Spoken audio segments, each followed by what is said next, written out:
Hey, you all, Carpetbagger here, coming to you live from the West. More specifically, Las Vegas, Nevada. And even more specifically than that, we're in front of the Mob Museum. This is one of the most #1 requests I got when I traveled here to Las Vegas. People wanted to see the Mob Museum. And of course, Las Vegas here, quite a history with mafia, the mob, organized crime. So I'm very interested to check out this museum and see how the mob, how the mafia ties in to the local history. So please follow me.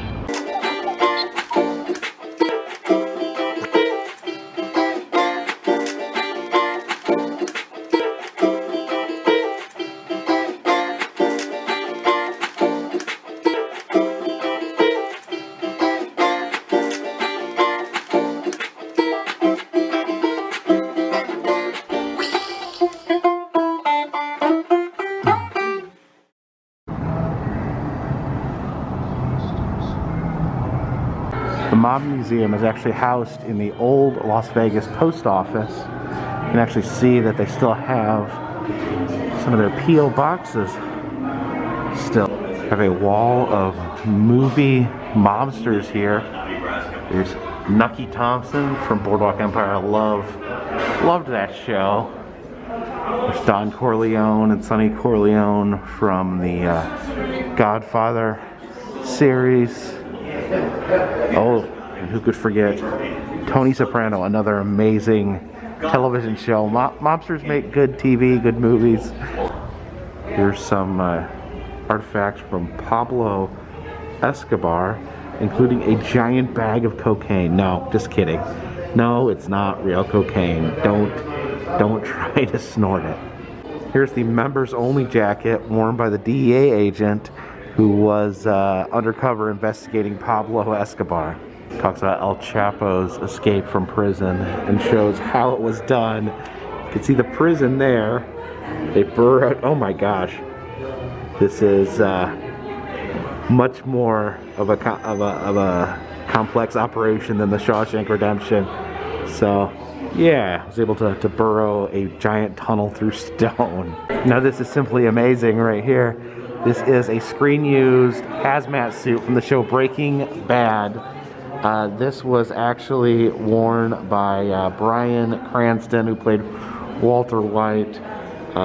This gas mask used as well as this was used in the Super Lab scenes. That is amazing. One of the best shows in television history right there. History of gangsters. There's Al Capone. And some of these notorious figures here. Some items from actual mobsters. This is Mickey Cohen's suit. Here's some of Whitey Bulger's items. There's his sunglasses and his lock-picking tool. A sawed-off shotgun belonging to Joseph Bonanno.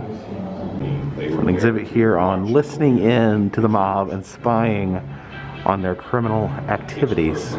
Some recording devices used to discreetly record mobsters. These items here belong to an individual named Jay Dobbins who infiltrated the Hells Angels, and these were gifts given to him while he was a member. Look at all these spooky belt buckles and rings. We've got an interactive experience here to try out. It's called the Crime Lab. Alright, we're going to choose a case here. Going to look at a dead body, I think. Oh, there we go. What is the cause of death? We're going to say accidental fall from roof, suffocation from being buried alive. Yeah, that's pretty graphic. That's a blunt force trauma. Oh, case solved. Alright, going over to the fingerprint lab. Scanning my fingerprint. That's my fingerprint. Alright. Take home a picture of my fingerprint. Hopefully, is it a bad idea to show your fingerprint on the internet? You're in firearms examination. We gotta match up these bullet casings. You see, we move this right here. It actually shows the magnified version right there. We gotta try to match, I guess, the two bullet markings. Oh, I think we have a match. Some different types of evidence here. Looks like traces of hair and soil, computer records, bloody knives, bones. All right, we're doing some DNA profiling here in this little DNA lab. Okay, so we gotta take the DNA pipette and take a sample there, place it into the well. Suspect A matches the bottle. This exhibit on knockoffs. You gotta see which one of these Rolexes is real and which one is fake. Oh, apparently they're both fake. So, fake Rolexes. Got two different Ray-Bans there. It says the authentic one is on the left. And yeah, they look a little different. Different textures to them. I guess that top Air Jordan is the fake one. Here is illegal wildlife trade. Apparently the illegal trade of cobras and crocodile purses. There's a scrimshawed whale tooth. Then a baboon skull. Someone was illegally trafficking baboon skulls. And then this creepy python belt with the head still on it. And this is really interesting. This is the first time I've seen this in a museum since the pandemic. Instead of shutting off their touch exhibits, they simply give you a stylus to use to interact with them, which is really just like a very simple and elegant solution. So, yeah, just touch it with a stylus, and we can use it just like our fingers, but don't have to worry about picking up anything disease-related. Some more cool TV props. This is Tony Soprano's casual outfit, worn by James Gandolfini. And then Nucky Thompson's death suit, worn by Steve Buscemi. This Tommy gun also used in Boardwalk Empire. All right, we're gonna head to the Underground, Speakeasy, and Distillery. Some Prohibition items down here. And I saw this same thing in the Prohibition Museum in Savannah. Budweiser started making frozen egg product instead of beer during Prohibition. And this is apparently a beer made by Budweiser during Prohibition. Apparently they had to lower their alcohol content and basically just sell non-alcoholic beer. Pabst created Wonder Cheese during Prohibition.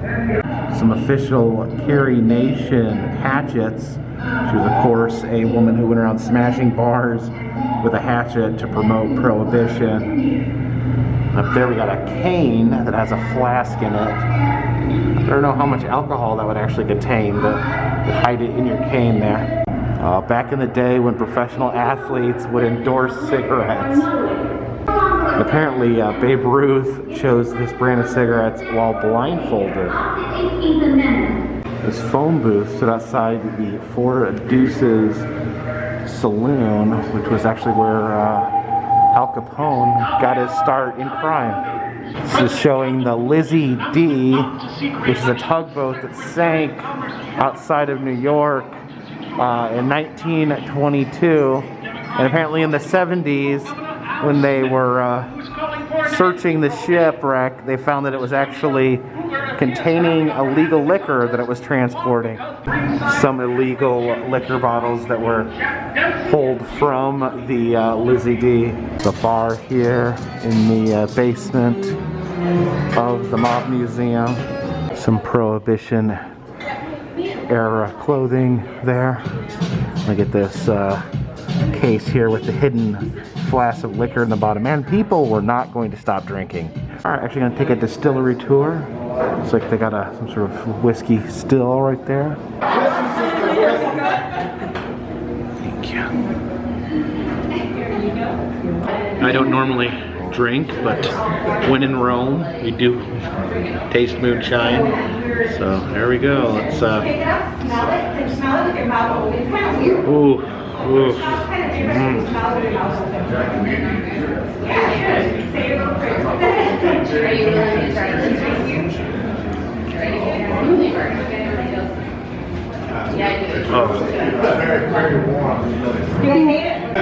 So this is Ginger Jake. It is a Prohibition era liquor. Apparently they got around selling it by marketing it as medicine. But were forced to change the recipe and actually were forced to add a neurotoxin to it, which caused permanent paralysis. So this is a version made without neurotoxin. So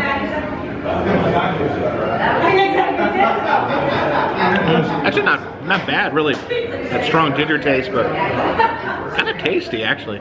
It's a bottle of the Ginger Jake. We sampled a version of that, but yeah, apparently according to the sign, the government was trying to discourage people from drinking it in large amounts, so they would sell it as medicine, but force the company to add things to make it undrinkable, and ended up permanently paralyzing people, which is just horrible. 2 kinds of cinnamon, simple syrup, cardamom, and brown sugar. It is very, very cinnamony. So here we go.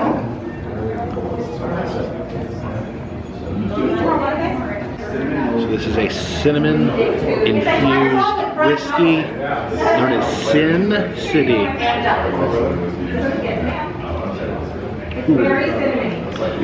If you're familiar, there's a liquor called Fireball that is very similar to that.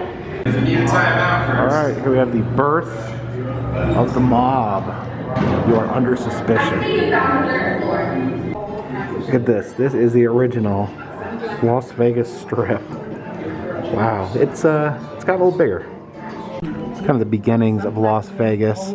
It's originally just a railroad stop between Los Angeles and Salt Lake City. Here is the Arizona Club, one of the first bars in Las Vegas. Here is a 1946 slot machine, and there's some original dice from the Arizona Club. Another gambling machine here called a Chuck-a-Luck. Check that out. Al Capone on the cover of Time magazine. And of course, the Tommy gun, the classic weapon used by mobsters of the day.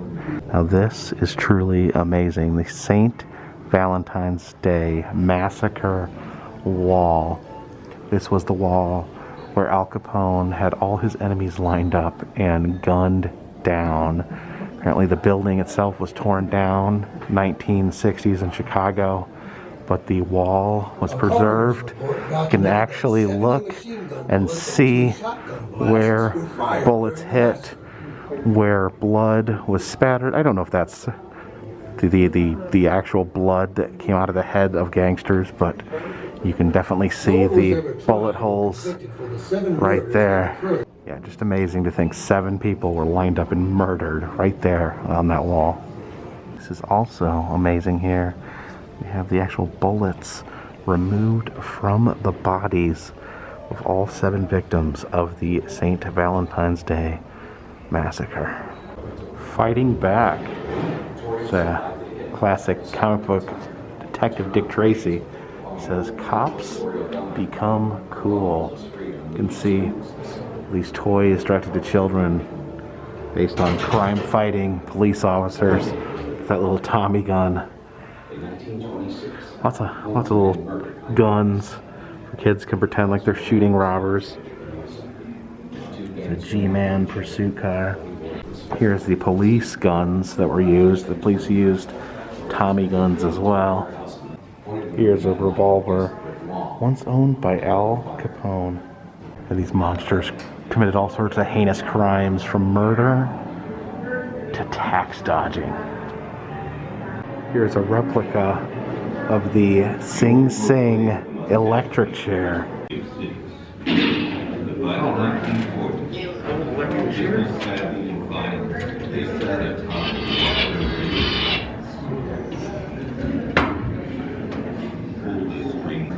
Take the blood oath.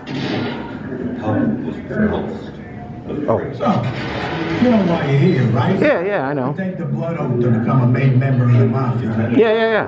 The blood oath ceremony goes way back to the old country. Yeah, I know. It's a lifetime commitment. You know what I'm saying? Yeah, I'm prepared for it. Nothing more serious than this. Yeah, pretty much. There's no turning back. I know. You enter on your feet. Yep. You leave on a Oh, that's not that enticing. If I told you let's kill them, Kill them. without hesitation, I mean, I might hesitate a little. no questions. Gosh. Okay. How you think when you pull your trigger? Place it here. What? Ow. Take Blood? this holy card. Do not let go. You see here that mobsters love sports, more specifically betting on sports. Here's a ticket from the 1919 World Series where the White Sox players intentionally lost to the Cincinnati Reds and were banned for life. Some gangster personal effects. These are Bugsy Siegel's sunglasses, Meyer Lansky's cigarette case. Heading into the historic courtroom here. Here in Las Vegas, betting was legal, but the committee was intent on finding out who really ran the casinos. I'm not going to answer another question. You just says I'm not under arrest and I'm going to walk out. All right, who's got juice? I guess we're gonna head in here to find out. This classic 1950s slot machine from the Flamingo Casino. Man, the slot machines do not look this cool anymore. Love to see a return to the old style slot machine. This here is Mo Dalit's key to the city. He was a bootlegger and casino boss that turned into a beloved figure in Las Vegas. Look how big that key is. There's some showgirl costuming. I was talking about how slot machines don't look as cool as they used to. Look at these.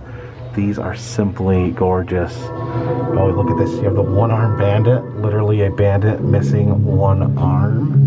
And then over here you have Vegas Vic, the classic neon cowboy. His trademark wink and cigarette. And he actually is a slot machine.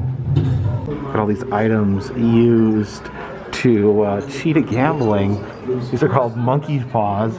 You stick them inside of a slot machine and jiggle it around, mess with the machine, or I guess these are flashing lights that can disrupt a gambling machine. Look at this. This is just crazy. And you can actually cook it and make their own fake casino chips. That is nuts. A coin yo-yo simply would attach a string onto their coin so they could put it in the machine and just pull it back out. It says here that when an old casino is getting rid of their old chips, they'd sometimes embed them in concrete so that they could never be used again. Here is the money room. It shows the mass amount of wealth that these mobsters would accrue. We only kill each other. Uh-oh. Wow, this is the chair from the Nevada gas chamber. This was used from the 1920s all the way up till 1979. Just think about how many people have been killed in that chair. Huh. I guess they don't let you sit in this one for photo ops. I won't zoom too close to this one, but it's the wall of the mob's greatest hits. These are all crime scene photos. Let me just cover that one up. These are all crime scene photos of mob hits. What would any crime museum be without a collection of shanks, prison-made knives used to stab and murder other inmates? This is the Bloody Jug, a piece of folk art created by Granby Hanley, who was a mobster that murdered the head of the culinary union. This machete and this ice pick belonged to Roy DeMeo. He was a hitman in New York that had killed at least 100 people, and this was from his personal collection. So yeah, that ice pick's probably been in someone's face, and who knows where that machete's been. So thank you for joining me here at the Mob Museum, a wonderful crime museum here in Las Vegas, Nevada. It talks about the history of the mob and then kind of ties it in to the history of Las Vegas. Two things are very, very closely intertwined for some reason. Also, I just wanted to give another shout out to the use of the stylus. I've seen so many museums that I've visited have shut down their interactive exhibits, Here they just give you a stylus to use, which seems like a really simple solution. So I really like that idea. Thank you for watching this video. If you'd like to see other videos like this, please subscribe to this channel. If you'd like to go back and look at some of my older videos, I've been to the 48 continental United States, filming roadside attractions, amusement parks, museums, haunted houses, and other fun stuff. Also, if you'd like to help support the channel, consider donating at Patreon. $3 or more will get you a postcard once a month. Also now selling some goodies in the Etsy shop. And all that just kind of helps keep this train on the tracks, this boat in the water, and this dirigible in the air. Until next time, this one's in the bag.